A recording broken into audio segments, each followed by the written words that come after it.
question of morality as it relates to the human-animal relationship is a huge question. It's the next big hurdle of social, moral development that humans need to cross. I say next because it's already underway. We're becoming much more aware of animals. By any of the data. The fact is that all animals are sentient, and humans are animals. And we share the basic property of emotions, pleasure, and pain with other animals. And psychological that make up that spectrum of experience that we call sentience. Sentience means the capacity to feel. It really refers to a whole spectrum of feelings, from the agony of the worst sorts of pain to the ecstasy of the best sorts of pleasure. As sentient beings ourselves, humans know that science is there, and it is growing by the minute. And we are deliberately ignoring it because it is inconvenient to recognize it. Sentience is a concept. That's where all the emotional research is. Now, animals definitely have emotions, but that doesn't mean that they're people. There's one big thing in the brain that separates people from animals, the size of the cortex. We've got raw computer power that animals don't have. Animals are not going to fly to the moon. Intellect is what separates people from animals, not emotion.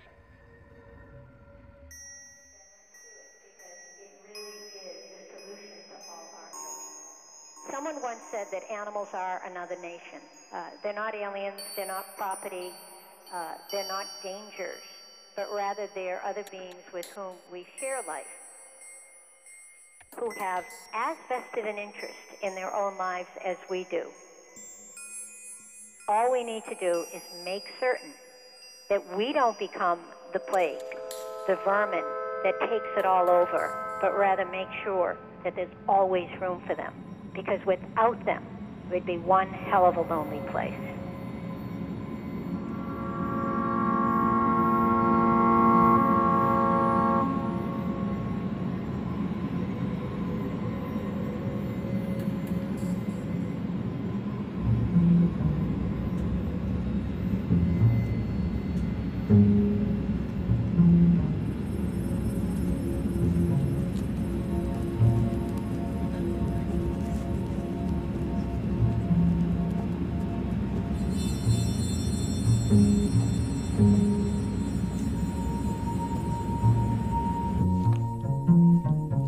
I feel like I'm a war photographer and I'm photographing history. I'm photographing changes in history right now in terms of animal rights and where it's going.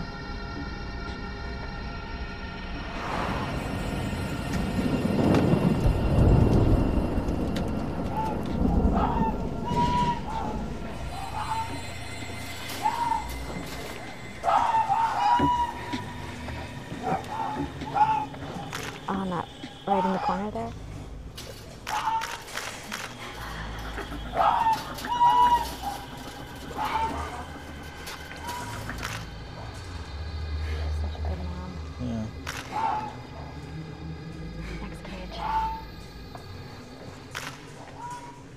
She needs water. I wonder how long she's been without.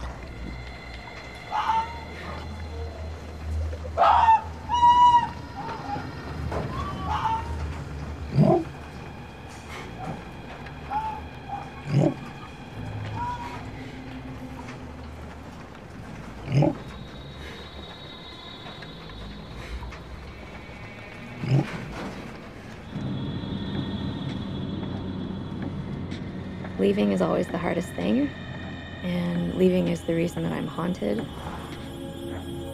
I'm closing the door as I leave this factory farm or this fur farm or this slaughterhouse. I'm closing the door and leaving them behind. Leaving's the hardest part of my work.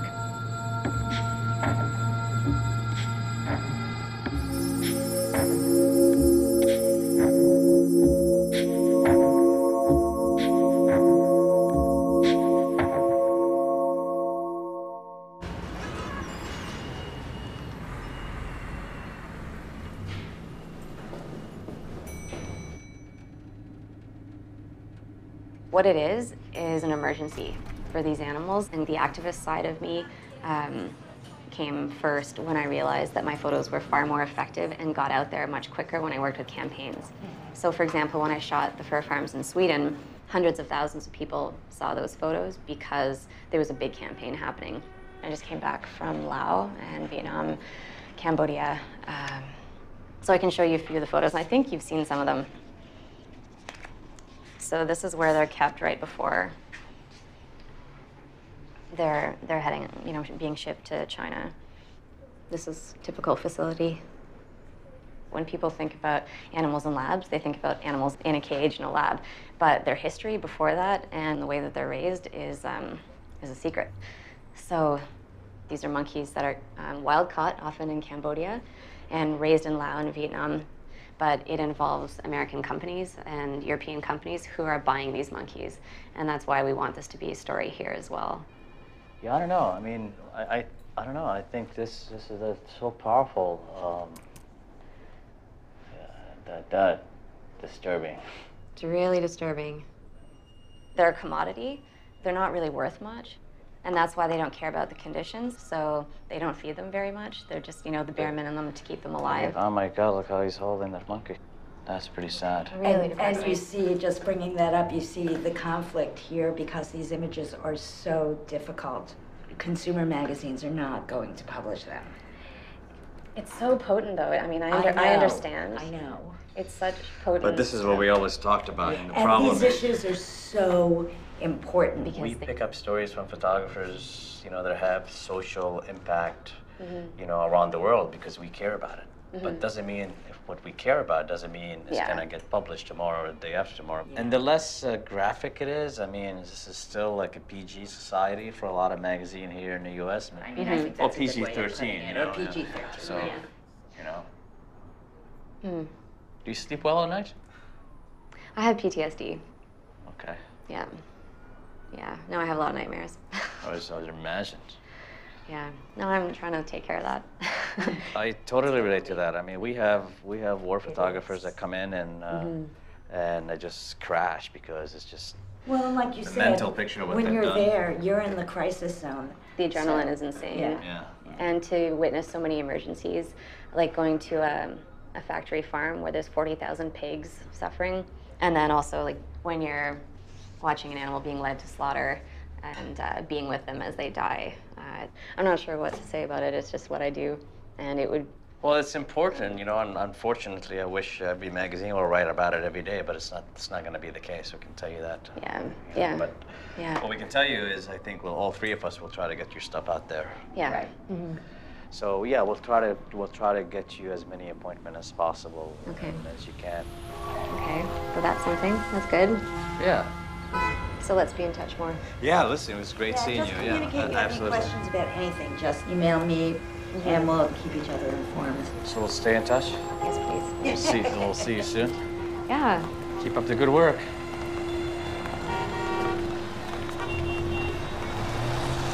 I wouldn't say that I take photographs of animals. I would say that I photograph the predicaments that animals are in because of humans.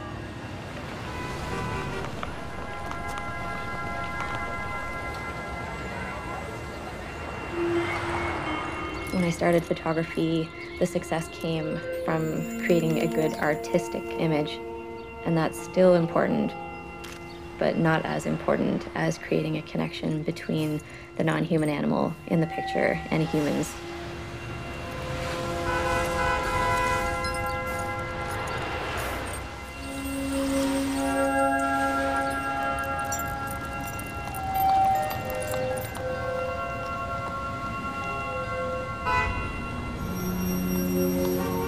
The photography has become a tool for activism.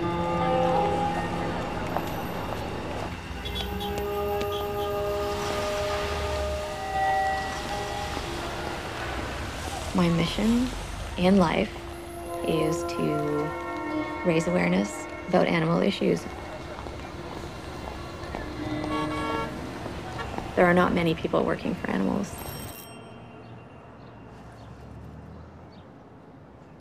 Cheers, everyone. Cheers. Cheers. Great to see everyone again. Yes. You like to cook? Funnily enough, I like to cook for lots of people. Normally I have rice and beans every night, you know, it's really, but you know. They support documentary photographers, and they do more than like some of the other agencies, and they're known for that, and that's why I went to them. But 2.5 years ago, we had kind of the same meeting that we had today, which was great photos. This issue isn't on the radar at all, and they're like, until it's on the radar. But how does it get on the radar? Isn't that like, I mean, not to make an oppressive term. Yeah. Is this an oppressive term? But isn't it a chicken and egg situation? Like, isn't it up to our people and the media to make it an issue? Mm-hmm. That's ultimately what we have to change. We have to get to the point where they want to look at these animals and understand that each animal is an individual.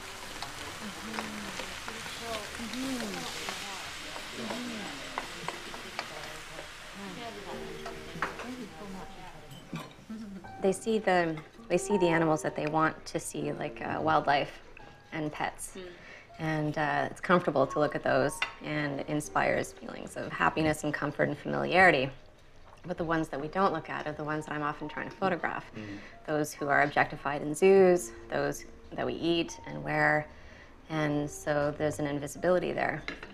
Well, you want to talk about the book? Yeah. You came to me with an idea of publishing a book of and with your photos. And I said to you, it'll be a very expensive project. We can't afford it. You need to get a grant. Do you want to be my editor? I'm gonna put the stuff down in writing, and I'm gonna come up with a budget, and we're gonna think big. Okay. So the answer is yes, I could be your editor.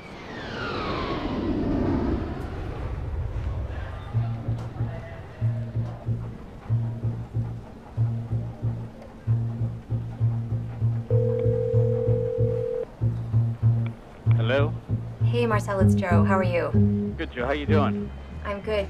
I'm calling because I want to talk about putting together that portfolio so we can get it out to the right people. Absolutely. I guess I need some guidance from you as to how we do that, and strategically, like what stories we put in there that you feel will fit best with certain clients.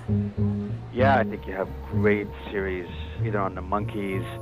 Okay, and stuff that I've sent to you recently is the bear story. The bear story is amazing. Okay, there's the mink farming. And the mink farming, yes. Okay, that's a yes. And do you have any idea yet where we will try and send this portfolio? I think talking about major magazine here, New York Times Magazine, you need to see it, the New Yorker, Time, and Newsweek. Okay, sounds great, Marcel. Thank you so much.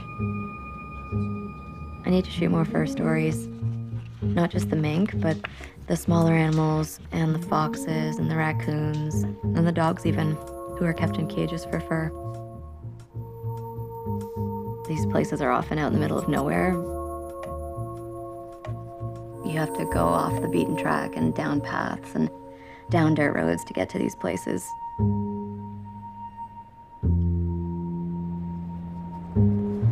Denmark, China, Finland, Holland.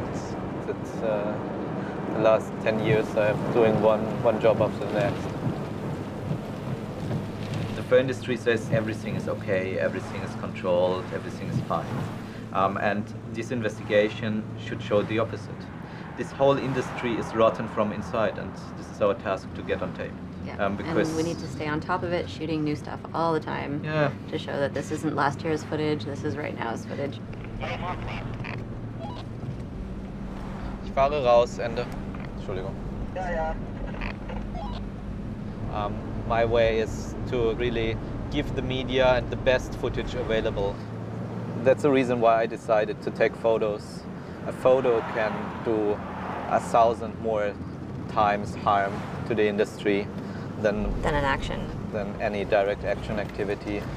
And I learned this, for example, when I worked in an animal testing laboratory. This laboratory was not afraid of property damage because this is paid by the insurance, or they can pay it from their pocket money. Yeah. But they were afraid of somebody infiltrating them, taking photo, video. And that's what you were there doing? Yeah. How long did you stay there? 5 months. Oh my God. I show you just to give you a little overview. We're starting with mink? No, fox. Oh God. So here we are. This is the fox farm. Quite a smaller one, but it's all the same. If it is one with 5,000 foxes or 200, it doesn't matter. It's the same system. Yeah. It's a farm area, a lot of agricultural stuff, but fortunately this farm is located here in the corner between the railway line and the forest. So the only houses within vision range are here about 400 meters away. So they are not a threat. The only threat is this road.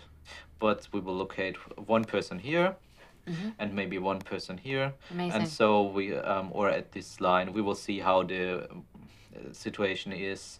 And so whatever happens, we have a warning time of about 1 minute. So what time do the farmers start at this place? We don't know. But normally, fur farmers are not a job for really busy people. So the only activity, the daily activity, is getting feed to the foxes 2 times. So 1 time in the morning and 1 time in the evening. We should be finished in 1 hour, because at 6:30 all the people go to work and the chance that somebody will see something is much higher. In case of emergency, you leave the farm first. I will go as last person, and so.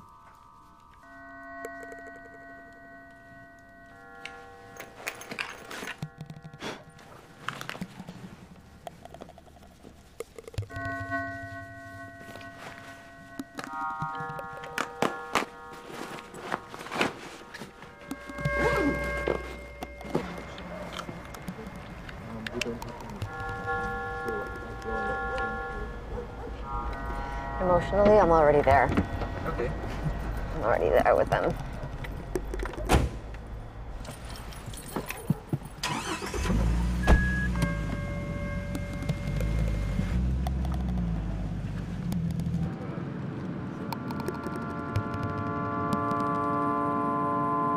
So we drive there. It will take about 15 minutes to 20 minutes to go there. Foxes are vulnerable for self-mutilation and cannibalism, so it could be that there will be wounds, and this is especially important to get on tape. Yeah, and the ear injuries, the neck injuries.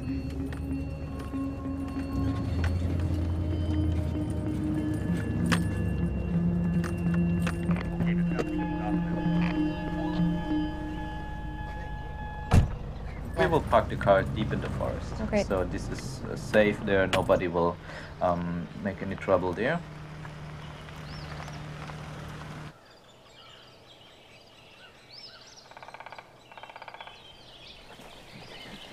Stinks already.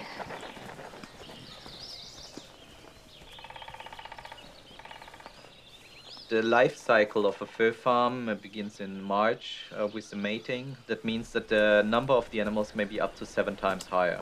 That means the cages are Crammed. overcrowded. And The animals begin to fight. Aggression will start. Yeah. They will be divided from the mothers in June to July. Okay. And then for every fox but the females and the few mating males, the life ends in November or December.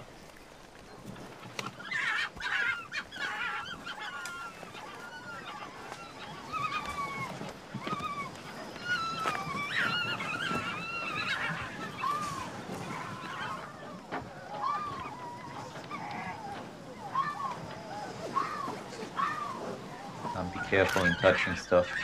Yeah, no traces of us. Yeah, no damages, no traces.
Okay, we should go.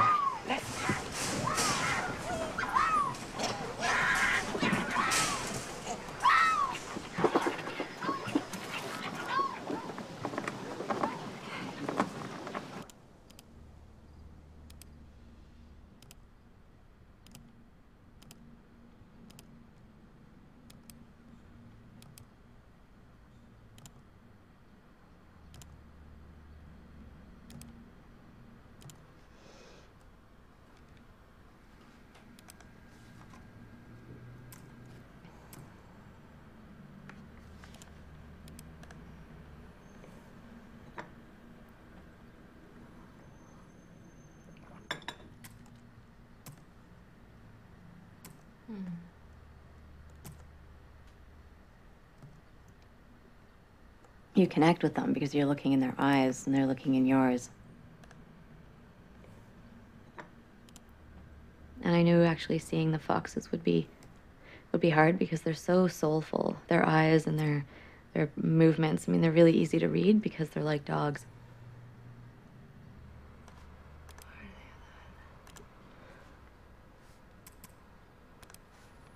I'm not there to liberate them. I'm there to document them. And as much as I'd like to liberate them from their cages, I can't because that's not going to change the system.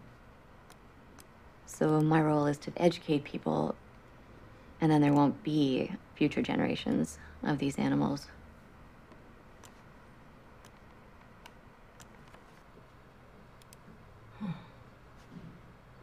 That is really infected. Yeah, but it shows there is no medical treatment of the animals. They just survive or not. Yeah. What's the plan this afternoon?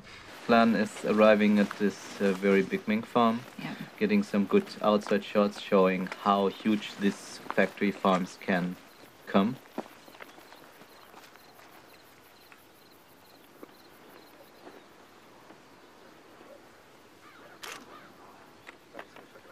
It's hard to document, actually.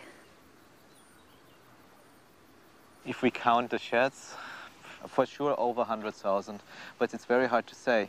A mink farm can have 20,000, and in 3 months later, after the young ones have come, it's 6 times or 7 times more. But this is the top range of mink farming worldwide.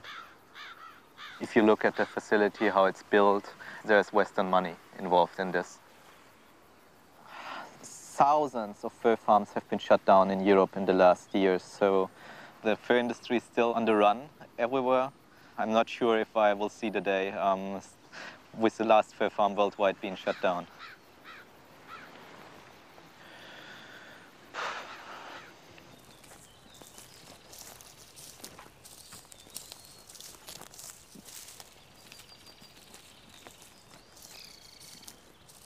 Look, the breeding card. One of the very rare proofs. Oh, that's another one. That's a Dutch company.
Since I was a kid, I've always felt a community with animals.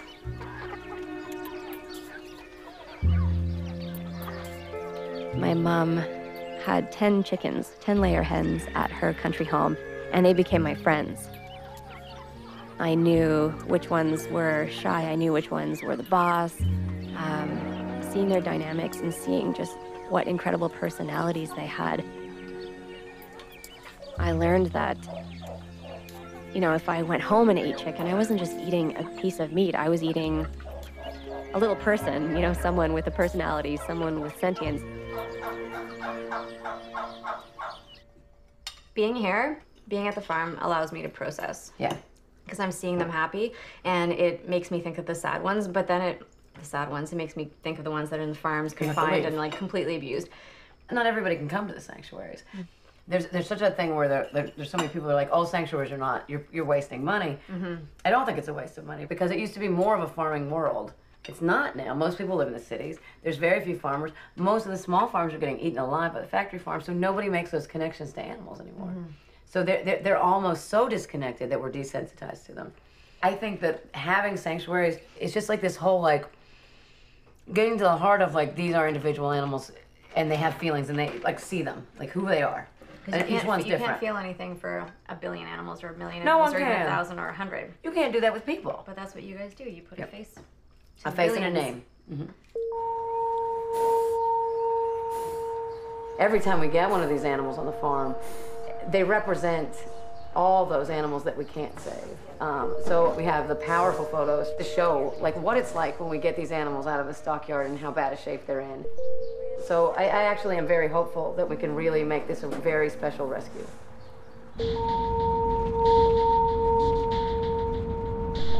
The girl that we got was in the sale where they were getting rid of all the spent mothers, the spent dairy cows. The little calf we got was down, but is back up, and he's really, really, really tiny. And they look so terrified. Like none of it makes any sense, really. Yeah, and nobody wanted her. And I always do this whole thing about, you know, I'm going to vet school and I want animals that are not good. So that you can work on them. Yeah. But when this cow came up, they had somebody walk up and say, like, you have to kill her, that's all she's good for at this point. Which is just insane. Yeah.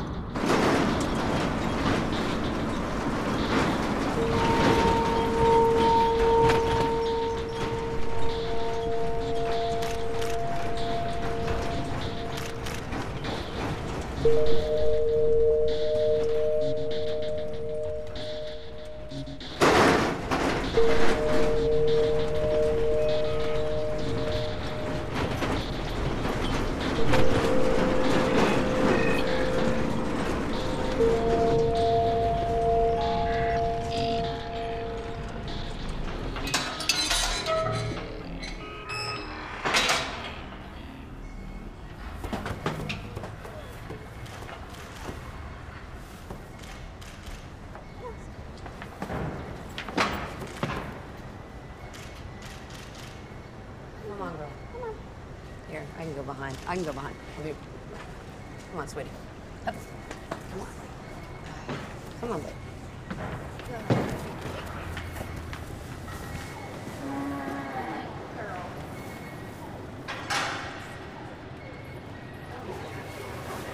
So what did you think? The pulse rate was 64, and the respiratory rate was 36, and the breathing sound was clear also. And Her eyes aren't very sunken, but I'm sure she is somewhat dehydrated. So did you palpate any abnormalities with her udder? The appearance is okay. There's no swelling and no redness, and the appearance of milk is also okay. Yeah, normal? Yeah. And I didn't hear any pain on both sides. Neither did I. And then obviously her feet are extremely long, and that seems like she doesn't have mastitis, so I don't think she's kicking at her udder. Her long hooves were probably causing most of her troubles. So we'll be taking at least 2 inches off.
fluids, I kind of want to know what its sodium is, because it's been at the sale all day, dehydrated, and if it's really hypernatremic.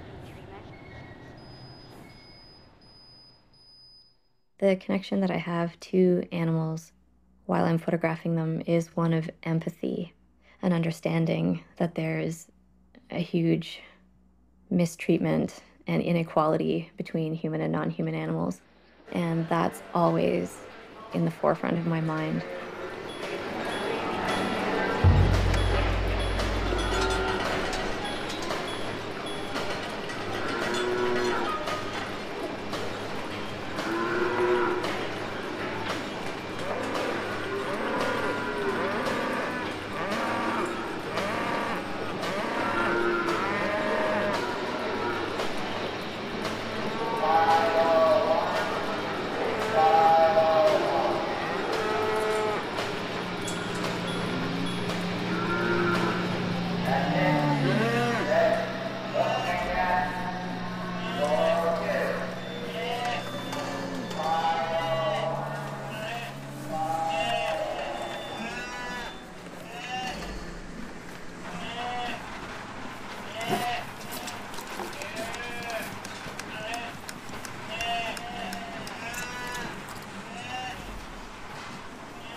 So this is like the history of everybody.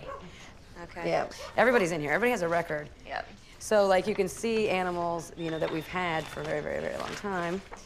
If you look, we start from the very first animal, which is Hilda. Yeah, and she's in here. So this is the incoming, outgoing log for everybody. Yeah, and if you notice, they're like Bombay, Tom Collins, Grog. Like when you run out of names, you really do. Perfect. Yeah, this is Sonny's chart. He has ulcers already. I know, it's terrible. I like how they called her unknown, too. That's what they always start out as. Number 880257. She was numbered. Adult female count of unknown age. Hi, Fanny, sweet girl. This is your new home, sweetheart? I think she hears you. Yeah, he's got that. That's for his umbilical cord problem. That's for ulcers. Okay. Little man. Okay, he's coming. Hi, Sonny. You see, it hurts just like touching that tag hurts because the metal gets pulled. Would you like to keep this? Yes. Okay, you can have it. Actually, I keep a whole bunch of them. Yeah, I have almost everybody's, so you can have that one. Thank you, Maria. No problem, guys.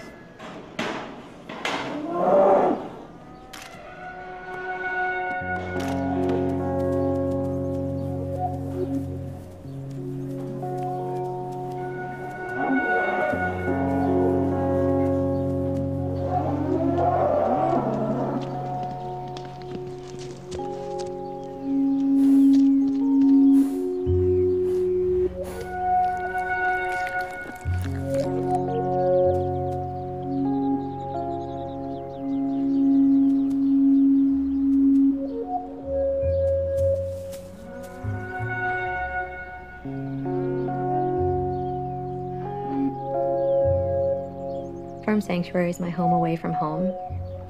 It's where I go when I need to recuperate and be with happy animals.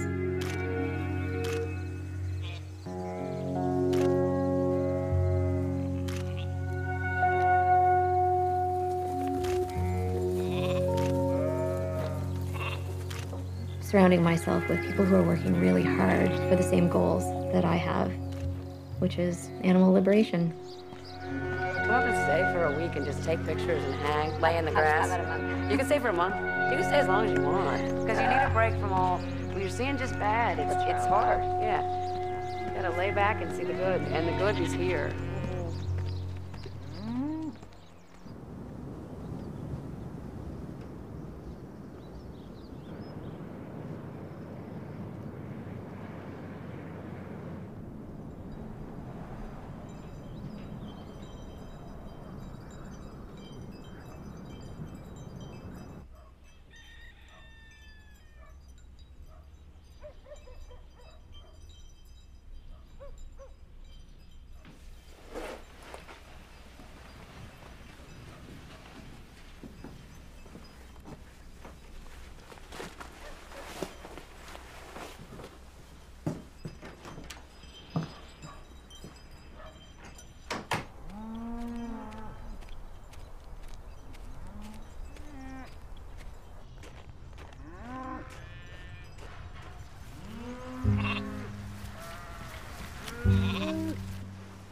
Hi, Blitzen.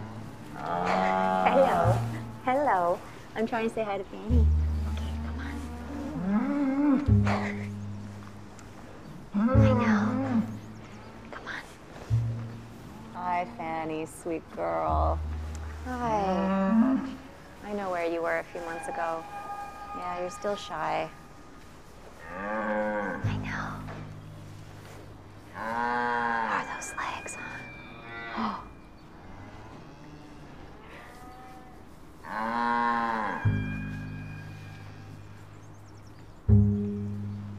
Hi, Sunny. With you.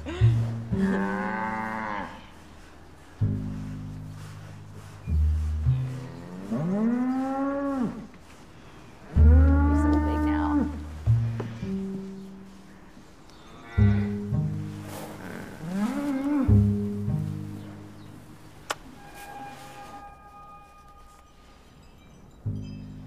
I'm finally getting these thousands of stories that I have down on paper.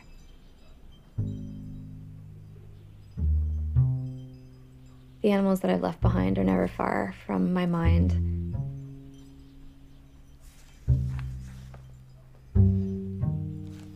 I want the book to be a meditation on the individuals that I've met throughout the years. There have been hundreds of thousands, but some of them I've spent more time with. Oh, hello there. Thank you. And some of them stay with me in my heart as I go forward doing this work.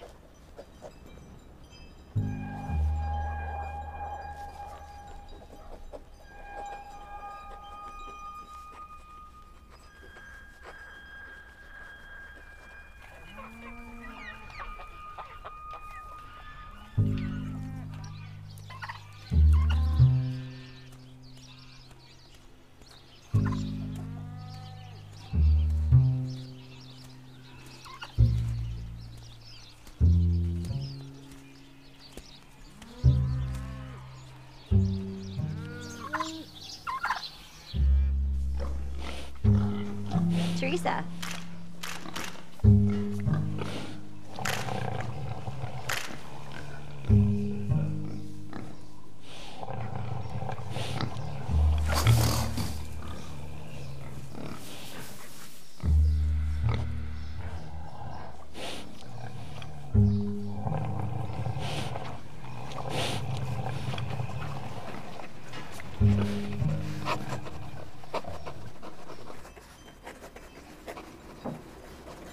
And I want to share their stories, and I think people will want to read them because these are really incredible individuals that I've met in incredible circumstances.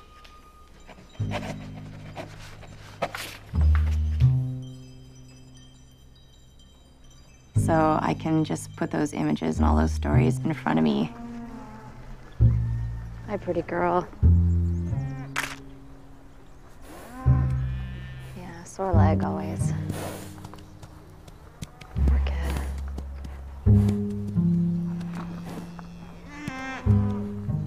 Hey, beautiful.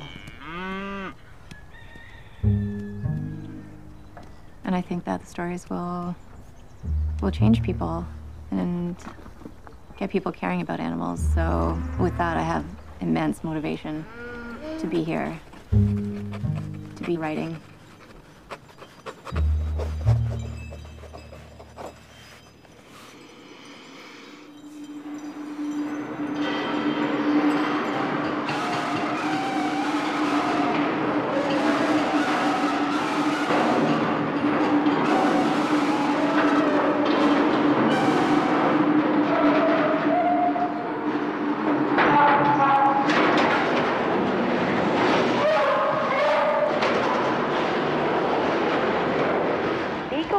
Become the dog of choice.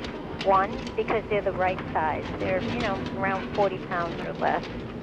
Two, because there are enough laboratories providing beagles that they have been able to selectively breed over the last many decades for a docile, passive, non-aggressive dog.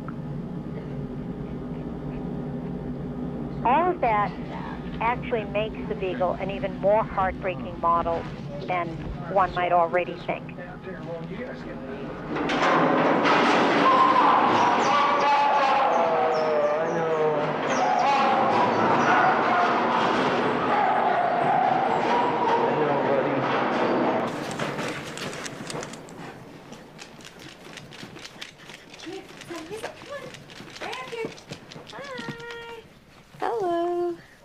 When it comes to documenting animals used in research and animals in labs, there aren't a lot of open doors for me. So there needs to be other ways of telling these stories of these animals who've come from such places. Hey, Maggie. Good girl. Maggie is actually a purpose-bred beagle. Not all beagles are used in research labs. Some, like Maggie, are used in teaching facilities. What's interesting about Melanie and Mark is that they're not animal rights people. They're regular dog-loving people, like most of us. They've adopted Maggie, and their life has been changed. So sweet, girl. Tattoos from your past shows where you've been, hey, pretty girl.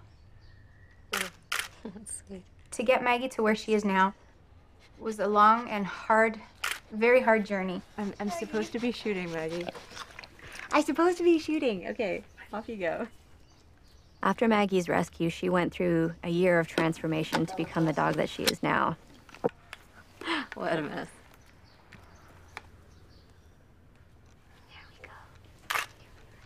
Oh, really? Oh, here we go. Here we go. When we got her, she was about 8 or 9 months old. So she was still a puppy. And, well, separation anxiety was probably the worst thing. The facility had said to bring a crate, that's what they were used to, and that they would adapt and they would be fine with their crate. She was throwing up. She was going nuts. She was chewing on the metal bar, the door, and she was cutting her gums and everything. Like, she was going crazy. We didn't know how to deal with it, so we completely cut the crating out. She has a lot of issues, and there's a lot of issues that we may never be able to fix. Yeah. Please check all the reasons for wish to adopt a pet. Companion? I think so, yes. Yeah. Company for a current pet? Yep. Yes. Please list any and all pets that you own or have owned in the past 10 years. Maggie, 2.5. Female, spayed, yes, still own, yes. Knowing that most animals coming from research and teaching have lived a very different lifestyle than a house pet, are you willing to allow for an adjustment period that may last weeks or months before the dog fully settles into the home environment? Well, we've done it. Yeah. With Maggie, and Gonna take some it while. was more than weeks. And It was months. more like a year. Yeah. But I think Maggie's gonna be a big help. I love the breed, and I feel it's been life-changing. Let's go get our dog. She's got a lot of same markings as Maggie. She does? She's lighter in the face. So they said she's had more done to her than Maggie That's did. what she was saying, yeah. Yeah, I would have to find out more about that. Wow, she's so docile. She's very docile. This is so exciting. What a beautiful face. Oh, she's It's so sweet. Hi. And what a life she's had, I wonder, eh? Like, not much of one. Huh? Hello. Hey. Come on. She's got anxiety. Yeah. I'm gonna fix this anxiety. That's it for me. Yeah. You said you were going to change her name? Yes. Abby. Abby. Abbey. Is that for her? Yes. For the vet, right? With all her procedures and everything? Yes, this is what she's been through and what she's been vaccinated for. She was a teaching candidate for her spay. Okay. So I'll go with you? Yep. Yeah, they are. Abby. Hi, baby. Are you ready to go? Abby. All right. Are you ready for the drive home?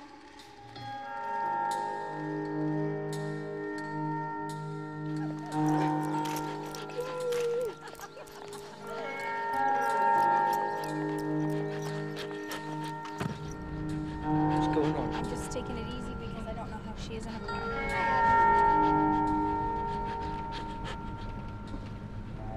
She's sitting very good, actually. She's just so, like, mesmerized. Yeah. You see the look in her face. Those are nice photos, sweetheart. You photograph very well, Abby.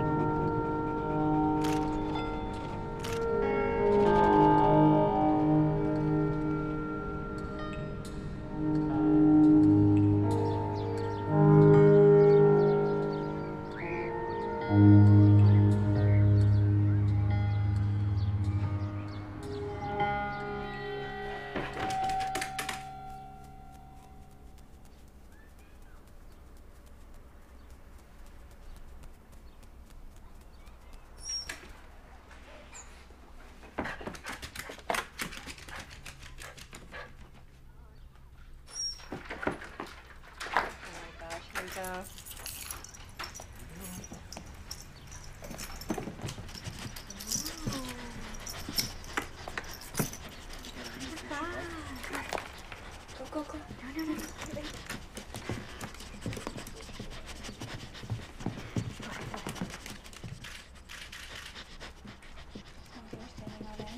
No. Hi, Abby. Good girl. Home. This is your home. Nice and great.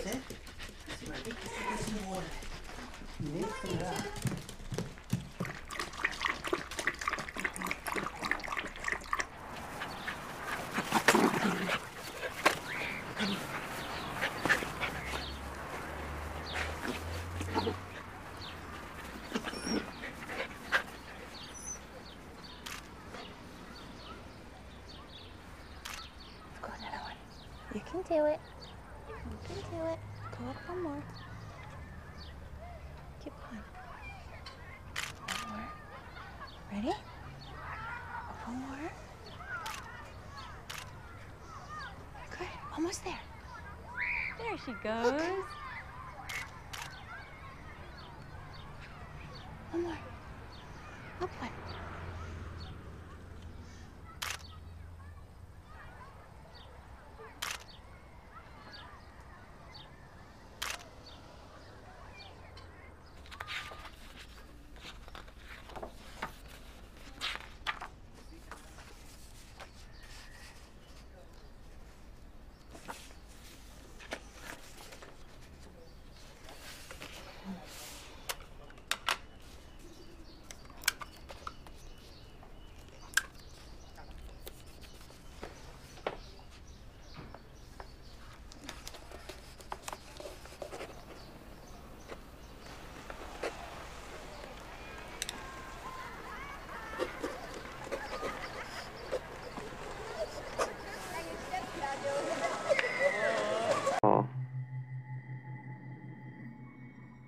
Animals have earned our continued efforts on their behalf.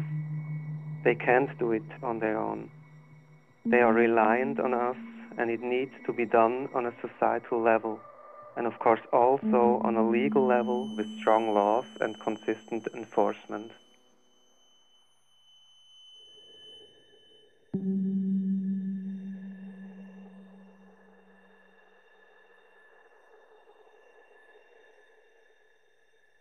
Inherently, any living organism has basic rights to bodily integrity and liberty, and to not be owned or controlled by another being.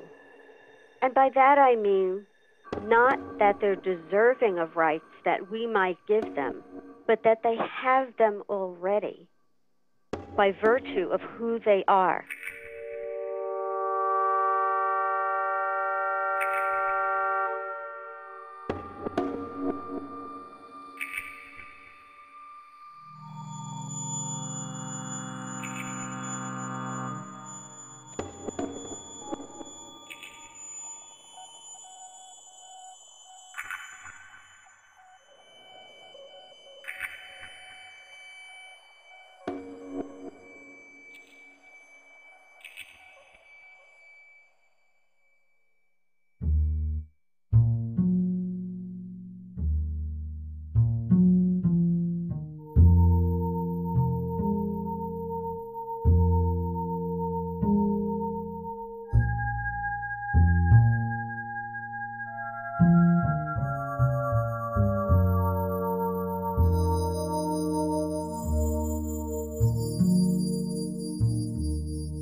Een dvd van deze uitzending kunt u bestellen via onze website. En luister ook naar onze programma's op Radio 5.